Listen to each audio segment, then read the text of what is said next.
Hello students, இந்த வீடியோவில் ஒரு ஷார்ட் ஸ்டோரி மூலமாக இங்கிலீஷ் பேச கற்றுக்க போகிறோம். இப்போ வாங்க அந்த ஷார்ட் ஸ்டோரி என்ன அப்படிங்கிறத தமிழில் பார்க்கலாம். அதாவது, விக்ரம் ஒரு ஷாப் கீப்பராக வேலை செய்து வந்தார். அவரது கடைக்கு ஏராளமான சுற்றுலா பயணிகள் வந்தனர். அவர்கள் ஆங்கிலத்தில் பேசினார்கள். ஆனால் விக்ரமுக்கு ஆங்கிலம் புரியவில்லை. அவர் சங்கடமாக உணர்ந்தார். ஒரு நாள் ஒரு சுற்றுலா பயணி ஆங்கிலத்தில் உதவி கேட்டார். விக்ரமால் பதில் சொல்ல முடியவில்லை. அந்த நிமிடம் நான் ஆங்கிலம் கற்க வேண்டும் என்று விக்ரம் முடிவு செய்தான். முதலில் அவன் டென்சஸ் கற்க ஆரம்பித்தான். டென்சஸ் கற்ற பிறகு அவன் தனது நண்பர்களுடன் ஆங்கிலத்தில் பேசி பழகினான். முதலில் கடினமாக இருந்தது. அவன் பல தவறுகள் செய்தான். ஆனால் அவன் விடவில்லை. அவன் தொடர்ந்து பயிற்சி செய்தான். சில மாதங்கள் கழித்து அவன் சரளமாக ஆங்கிலம் பேச ஆரம்பித்தான். அவனால் டூரிஸ்ட் வந்தவர்களிடம் ஆங்கிலத்தில் பேச முடிந்தது. அவனுடைய புதிய திறமையால் அவனது வியாபாரம் வளர்ந்தது. ஆங்கிலம் கற்றது என் வாழ்க்கையை மாற்றியது என்பதை அவன் உணர்ந்தான். ஓகே, இப்போ இந்த ஷார்ட் ஸ்டோரியை நாம தனித்தனி சென்டென்சஸாக எப்படி இங்கிலீஷில் பேசுறது அப்படிங்கிறத இப்போ பார்க்கலாம் வாங்க. ஓகே, ஃபர்ஸ்ட் சென்டென்ஸ் என்ன? விக்ரம் ஒரு ஷாப் கீப்பராக வேலை செய்து வந்தார். ஓகே, ஃபர்ஸ்ட் விக்ரம் வேலை செய்து வந்தார். இது எப்படி சொல்றது? விக்ரம் ஒர்க்ட் அப்படின்னு சொல்லணும். என்னவாக வேலை செய்து வந்தார்? ஒரு ஷாப் கீப்பராக. அப்போ அஸ் ஏ ஷாப் கீப்பர் அப்படின்னு சொல்லணும். அப்போ Vikram worked as a shopkeeper அப்படின்னா விக்ரம் ஒரு ஷாப் கீப்பராக வேலை செய்து வந்தார் அப்படிங்கிற மீனிங். ஓகே, நெக்ஸ்ட் என்ன? அதாவது இவரது கடைக்கு ஏராளமான சுற்றுலா பயணிகள் வந்தனர். ஃபர்ஸ்ட் ஏராளமான சுற்றுலா பயணிகள் வந்தனர். இது எப்படி சொல்றது? அதாவது மெனி டூரிஸ்ட்ஸ் கேம் அப்படின்னு சொல்லணும். மெனி டூரிஸ்ட்ஸ் கேம் அப்படின்னா ஏராளமான சுற்றுலா பயணிகள் வந்தனர் அப்படிங்கிற மீனிங். எங்கே வந்தனர்? இவரது கடைக்கு. அப்போ டு ஹிஸ் ஷாப் அப்படின்னு சொல்லணும். டு ஹிஸ் ஷாப் அப்படின்னா இவரது கடைக்கு அப்படிங்கிற மீனிங். அப்போ many tourists came to his shop அப்படின்னா இவரது கடைக்கு ஏராளமான சுற்றுலா பயணிகள் வந்தனர் அப்படிங்கிற மீனிங். ஓகே, நெக்ஸ்ட் சென்டென்ஸ் என்ன? அவர்கள் ஆங்கிலத்தில் பேசினார்கள். ஃபர்ஸ்ட் அவர்கள் பேசினார்கள். இது எப்படி சொல்றது?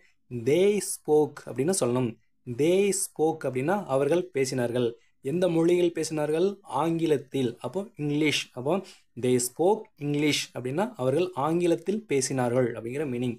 ஓகே, நெக்ஸ்ட் சென்டென்ஸ் என்ன? ஆனால் விக்ரமுக்கு புரியவில்லை. ஃபர்ஸ்ட் ஆனால் அப்படின்னா பட். நெக்ஸ்ட் விக்ரமுக்கு புரியவில்லை. இது எப்படி சொல்றது? விக்ரம் டிட் நாட் அண்டர்ஸ்டாண்ட் அப்படின்னு சொல்லணும். விக்ரம் டிட் நாட் அண்டர்ஸ்டாண்ட் அப்படின்னா விக்ரமுக்கு புரியவில்லை அப்படிங்கிற மீனிங். ஓகே, நெக்ஸ்ட் சென்டென்ஸ் என்ன? அவர் சங்கடமாக உணர்ந்தார். ஃபர்ஸ்ட் அவர் உணர்ந்தார். இது எப்படி சொல்றது? ஹீ ஃபெல்ட் அப்படின்னு சொல்லணும். ஹீ ஃபெல்ட் அப்படின்னா அவர் உணர்ந்தார். எப்படி உணர்ந்தார்? சங்கடமாக. அது எப்படி சொல்றது அப்படின்னா எம்ப்ராஸ்ட் அப்படின்னு சொல்லணும்.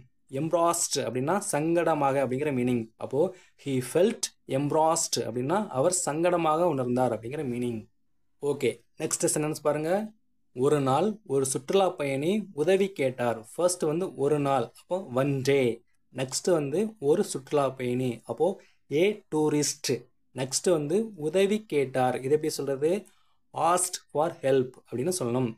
ஆஸ்ட் ஃபார் ஹெல்ப் அப்படின்னா உதவி கேட்டார் அப்படிங்கிற மீனிங். அப்போ one day A tourist asked for help அப்படின்னா ஒரு நாள் ஒரு சுற்றுலா பயணி உதவி கேட்டார் அப்படிங்கிற மீனிங். இந்த இடத்துல இந்த உதவி கேள் அப்படிங்கிற வேர்டை நம்ம இங்கிலீஷில் பயன்படுத்தும் பொழுது கண்டிப்பாக அந்த ஃபார் அப்படிங்கிற ப்ரீபொசிஷன் நம்ம யூஸ் பண்ணணும்.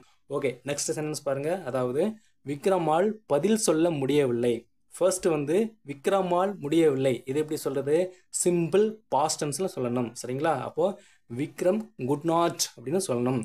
விக்ரம் குட் நாட் அப்படின்னா விக்ரமால் முடியவில்லை அப்படிங்கிற மீனிங். என்ன செய்ய முடியவில்லை? பதில் சொல்ல. அப்போ ரிப்ளை அப்படின்னு சொல்லணும். ரிப்ளை அப்படின்னா என்ன அர்த்தம்? பதில் சொல்லுதல். அப்போ விக்ரம் குட் நாட் ரிப்ளை அப்படின்னா விக்ரமால் பதில் சொல்ல முடியவில்லை அப்படிங்கிற மீனிங். ஓகே, நெக்ஸ்ட் சென்டென்ஸ் பாருங்க. அந்த நிமிடம் நான் ஆங்கிலம் கற்க வேண்டும் என்று விக்ரம் முடிவு செய்தான். ஃபர்ஸ்ட் அந்த நிமிடம் அப்படிங்கிறத இங்கிலீஷில் எப்படி சொல்லணும்? தட் மூமெண்ட் அப்படின்னு சொல்லணும். தட் மூமெண்ட் அப்படின்னா அந்த நிமிடம் அப்படிங்கிற மீனிங். ஓகே, நெக்ஸ்ட் தமிழில் லாஸ்ட்ல பாருங்க. விக்ரம் முடிவு செய்தான். இது எப்படி சொல்றது? விக்ரம் டிசைடட் அப்படின்னு சொல்லணும். விக்ரம் டிசைடட் அப்படின்னா விக்ரம் முடிவு செய்தான். ஓகே, தமிழில் அடுத்து என்று அப்படின்னு இருக்கு இல்லையா? அதுதான் என்ன அப்படின்னா கன்ஜங்ஷன். அதாவது இரண்டு வாக்கியங்களை இணைக்கக்கூடியது. சரிங்களா? அப்போது அந்த என்று அப்படிங்கிறத இங்கிலீஷில் எப்படி சொல்லுவோம் அப்படின்னா that அப்படின்னு சொல்லுவோம். ஓகே, நெக்ஸ்ட் வந்து தமிழில் பாருங்க மேலே, நான் ஆங்கிலம் கற்க வேண்டும். இது எப்படி சொல்கிறது? அதாவது ஐ மஸ்ட் லேர்ன் இங்கிலீஷ் அப்படின்னு சொல்லணும். ஐ மஸ்ட் லேர்ன் இங்கிலீஷ் அப்படின்னா நான் ஆங்கிலம் கற்க வேண்டும் அப்படிங்கிற மீனிங். அப்போது that moment Vikram decided that I must learn English அப்படின்னா என்ன மீனிங்? அந்த நிமிடம் நான் ஆங்கிலம் கற்க வேண்டும் என்று விக்ரம் முடிவு செய்தான் அப்படிங்கிற மீனிங். ஓகே, நெக்ஸ்ட் சென்டென்ஸ் பாருங்க. அதாவது முதலில் அவன் டென்சஸ் கற்க ஆரம்பித்தான். ஃபர்ஸ்ட் வந்து முதலில் அப்படிங்கிறத அட் ஃபர்ஸ்ட், நெக்ஸ்ட் வந்து அவன் ஆரம்பித்தான். இது எப்படி சொல்றது? he started அப்படின்னு சொல்லணும். he started அப்படின்னா அவன் ஆரம்பித்தான் அப்படிங்கிற மீனிங். என்ன செய்ய ஆரம்பித்தான்? கற்க. அப்போ லேர்னிங். அப்போ he started learning அப்படின்னா அவன் கற்க ஆரம்பித்தான். என்ன கற்க ஆரம்பித்தான்? டென்சஸ். அப்போ டென்சஸ். அப்போ he started learning tenses அப்படின்னா என்ன மீனிங்? அவன் டென்சஸ் கற்க ஆரம்பித்தான் அப்படிங்கிற மீனிங். ஓகே, நெக்ஸ்ட் சென்டென்ஸ் பாருங்க. அவன் தனது நண்பர்களுடன் ஆங்கிலத்தில் பேசி பழகினான். ஃபர்ஸ்ட் வந்து அவன் ஆங்கிலத்தில் பேசி பழகினான். இது எப்படி சொல்றது? அப்போ he practiced speaking English அப்படின்னு சொல்லணும். he practiced speaking English அப்படின்னா அவன் ஆங்கிலத்தில் பேசி பழகினான் அப்படிங்கிற மீனிங். யாருடன்? தனது நண்பர்களுடன். அது எப்படி சொல்றது? with his friends அப்படின்னு சொல்லணும். with his friends அப்படின்னா தனது நண்பர்களுடன் அப்படிங்கிற மீனிங். அப்போ he practiced speaking English with his friends அப்படின்னா அவன் தனது நண்பர்களுடன் ஆங்கிலத்தில் பேசி பழகினான் அப்படிங்கிற மீனிங். ஓகே, நெக்ஸ்ட் சென்டென்ஸ் பாருங்க. முதலில் கடினமாக இருந்தது. அப்போ அட் ஃபர்ஸ்ட் முதலில், நெக்ஸ்ட் வந்து கடினமாக இருந்தது. அப்போ இட் வாஸ் ஹார்ட் அப்படின்னு சொல்லணும். இட் வாஸ் ஹார்ட் அப்படின்னா கடினமாக இருந்தது அப்படிங்கிற மீனிங். ஓகே, நெக்ஸ்ட் சென்டென்ஸ் பாருங்க. அதாவது அவன் பல தவறுகள் செய்தான். ஃபர்ஸ்ட் வந்து அவன் செய்தான். இது எப்படி சொல்றது இங்கிலீஷ்ல? he made அப்படின்னு சொல்லணும். he made அப்படின்னா அவன் செய்தான். என்ன செய்தான்? பல தவறுகள். அப்போ many mistakes. அப்போ he made many mistakes அப்படின்னா அவன் பல தவறுகள் செய்தான் அப்படிங்கிற மீனிங். ஓகே, நெக்ஸ்ட் சென்டென்ஸ் பாருங்க. ஆனால் அவன் விடவில்லை. பட் ஆனால், நெக்ஸ்ட் வந்து அவன் விடவில்லை. இது எப்படி சொல்றது இங்கிலீஷ்ல? he did not give up அப்படின்னு சொல்லணும். he did not give up அப்படின்னா அவன் விடவில்லை அப்படிங்கிற மீனிங். ஓகே, நெக்ஸ்ட் சென்டென்ஸ் பாருங்க. அவன் தொடர்ந்து பயிற்சி செய்தான். ஃபர்ஸ்ட் வந்து அவன் பயிற்சி செய்தான். இது எப்படி சொல்றது இங்கிலீஷ்ல? he practiced அப்படின்னு சொல்லணும்.